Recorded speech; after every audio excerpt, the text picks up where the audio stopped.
সন্ধ্যাবেলার কথা বলছি। ভাঙড় থানা যে কেসটা দিয়েছে শওকত মোল্লার কথা শুনে তো ভাঙড় থানাকেও দায়িত্ব নিতে হবে যে আপনার রাহুল দূরে জাম হয়ে গেছিল, ভিড় ঠেলে ঠেলে এসে আমাকে ফোনটা দিয়ে মাইকে বললো যে রাস্তা জ্যাম হয়ে যাচ্ছে, অমুক পুলিশ বসে বলছে তোদের ভাইজানকে একটু বল না যদি মাইকে বলে জানটা ছাড়াবে। সেই রাহুলের নামে মামলা হলো।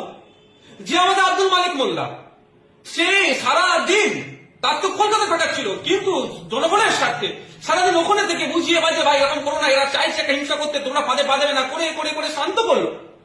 সন্ধ্যাবেলাও ভাঙড়ের যে অবরোধটা ছিল, জনসুখনকে কেন যেতে দিল না এই ডিমান্ড নিয়ে, কেন তাদের উপর লাঠি চার্জ হলো এই ডিমান্ড নিয়ে, ভ্যালিড ডিমান্ড নিয়ে, সেখানে গিয়ে বাপ বাচ্চা করে তোরা এরকম করিস না, মাইক ধরে গলা ফাটিয়ে যেটাকে লোকগুলোকে ওই 1000-5 লোককে শান্তিপূর্ণ ভাবে মানে যেটা গন্তব্যে পাঠানোর ব্যবস্থা করে দিল, সেই মালিক মোল্লার নামে মামলা।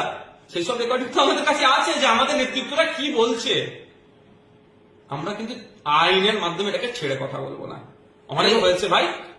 নেতাজি ইন্দোর স্টেডিয়াম থেকে মুখ্যমন্ত্রী বললেন যে ভাঙড়ে ঘটনা ঘটেছে, যারা ভেঙেছে একটা গাড়ির দাম 40 লক্ষ টাকা, কাউকে ছাড়া হবে না। আমি বলি একদম কেউ পুরো বেটানা ছাড় পায়, কিন্তু যারা দিয়েছে তাদের কিন্তু ছাড় না দিন, মানে তাদেরকে ছাড় দেওয়া যাবে না। তা না করে এই শওকত মোল্লার কিছু পুলিশ নিয়ে যদি ভুল একটা রিপোর্ট তৈরি করে রাজ্যের স্বরাষ্ট্রমন্ত্রী তথা মুখ্যমন্ত্রীর কাছে পাঠায়, আমি ওই জন্যই মুখ্যমন্ত্রী